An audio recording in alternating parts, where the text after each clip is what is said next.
తిరిగేది కాదు, అనుభవించేది. వాద వివాదము చేయకు, భ్రాంతులు విడిచేది, భ్రాంతులు విడిచేది.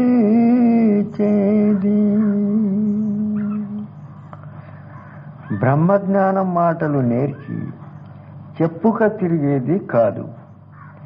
భక్తి లేదా జ్ఞానము అనుభవించేది లేదా చేసేది.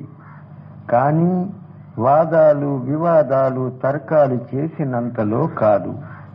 సమస్త కానివాని జాలాలను తెంపి భ్రాంతులను త్యాగించి నిర్భ్రాంతి అయి స్వయములో స్థిరము కావడం, ఇది నిజమైన భక్తి.